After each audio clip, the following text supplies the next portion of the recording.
დაჭრა ბულგარული წინწა, ვაკეთებ მუშუშულ ბრინჯს.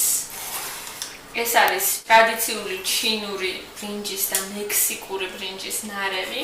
ბოლოს გამოდის აი ძალიან ფერადი. იმ დღეს ჩემმა მაღვიძარემ დარეკა ზუსტად 8 საათზე. ერთი ჩვეულებრივი დღე იყო იმ დღეს, გარეთ ანათებდა მზე, ძალიან წყნარი დილა იყო. მოვემზადე და გადავწყვიტე, რომ სამსახურში წავსულიყავი ფეხით. ზოგჯერ ფეხით დავდივარ ხოლმე, რადგან ჩემი სამსახური არც ისე შორს არის ჩემი სახლიდან. ეზოში რომ ჩავედი, შემხვდა ჯემალი ბიძია. ჯემალი ბიძია არის ჩემი მეზობელი და რაც თავი მახსოვს, სულ მანქანას არ ემონტებს ეზოში, როდესაც მე სამსახურში მივდივარ ხოლმე. იმიტომ მიყვარს ეს განსაკუთრებულად, რომ ესეთ ფერადია და კაცაცაც მაყენებს.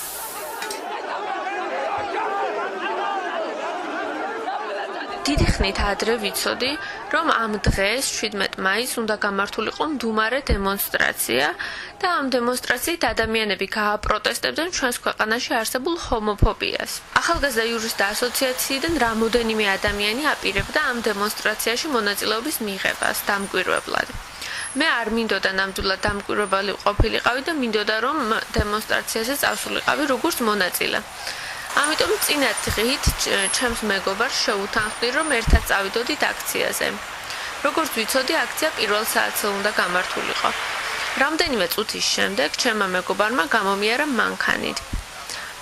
რომ მივდიოდით გზაში მკითხა, ხომ არ ნერვიულობდი ამ დემონსტრაციის გამო. ეს იმიტომ შემეკითხა, რომ მასმედიიდან გავრცელებული ინფორმაციის გამო ვიცოდით, რომ ძალიან მრავალრიცხოვანი კონტრდემონსტრაცია იგეგმებოდა იმ დღეს და მართლა შეიძლებოდა რაიმე ინციდენტი მომხდარიყო. მაგრამ ჩემ მეგობარს უთხარი, რომ დარწმუნებული ვიყავი, ყველაფერი მშვიდობიანად ჩაივლიდა და არაფერი საშიში არ მოხდებოდა.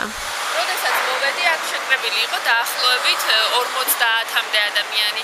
მათ შორის იყვნენ დამკვირვებლებიც არასამთავრობო ორგანიზაციებიდან. თავისუფლების მეტროსთან უკვე შეკრებილი იყო კონტრდემონსტრაცია, რომელშიც მონაწილეობას იღებდა 1000-ობით ადამიანი და მათ შორის იყვნენ სასულიერო პირებიც.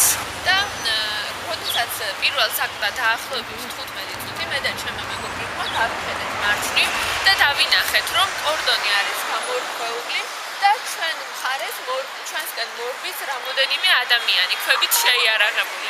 პოლიციელებმა გითხრეს სწრაფად ბავშვებო გაიქეცით და გვანიშნეს მარცხნივ მდგომ ყვითელ ავტობუსებზე. გავვარდით ავტობუსებისკენ, ავედით ავტობუსებზე, მაგრამ რამოდენიმე ადამიანი მოგვხვდება, როგორც გითხარით, ქვებით და ხედავდით, რომ ჰაერში ქვები დაფრინავდა, რომლებიც ჩვენ ძლივს გადავუსჩით. საბედნიეროდ ჩემს ავტობუსში ვინც ამოვიდა იმ ადამიანთაგან ქვა არავის არ მოხვედრია, რადგან მძღოლი სწრაფად დაიძრა და ჩვენ გაგვიყვანეს ქალაქგარეთ წავედით რუსთავის მიმართულებით. ჩვენი ავტობუსი გაჩერდა ფონიჭალაში და ჩამოგვსვა და 10-15 წუთის შემდგომ მოვიდნენ პოლიციის მანქანები. პოლიციელებმა გვითხრეს, რომ პატარ-პატარა ჯგუფებად დაგვყოფდნენ და დაგვაბრუნებდნენ თბილისში. მე და ჩემი მეგობარიც ერთ-ერთ მანქანაში ჩავსხედით 4 სხვა ადამიანებთან ერთად. ეს იყო 2 ბიჭი და 2 გოგო. მე მათ პირველად ხედავდი და ამ ადამიანებიდან მახსოვს, რომ ერთ-ერთი ამბობდა საქართველოს ამ მოვლენების შემდეგ როგორ გაუტყდება სახელი საერთაშორისო არენაზეო. როდესაც თბილისისკენ მივდიოდი პოლიციის მანქანით, მახსოვს ჩემმა ბიძაშვილმა დამირეკა. მითხრა ტელევიზორში ვნახე რა საშინელებები მომხდარა, როგორ ხარ, ხო კარგად ხარო? მე მაშინ ნამდვილად არ ვიცოდი რა მოხდა პუშკინის სკვერზე ჩემი წამოსვლის შემდეგ და მხოლოდ სამსახურში ოფისში დაბრუნებულმა გავიგე, რომ ადამიანები მართლაც ძლივს გადარჩენილან სიკვდილს და ვნახე კადრები მასმედიით გაშუქებული და დღესაც ვერ ვივიწყებ ამ კადრებს.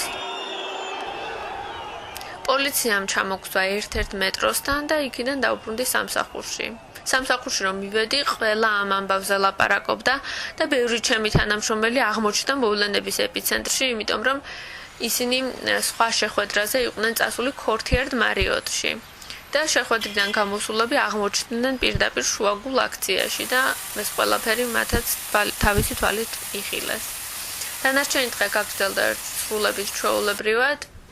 თუ არ გავითვალისწინებთ იმას, რომ ძალიან ბევრმა ადამიანმა დამირეკა და მითხრა, ჩვენ შენ ძალიან გიჭერთ მხარს, მაგრამ მაინც და მაინც გადაყვები უმცირესობების უფლებების დაცვასო.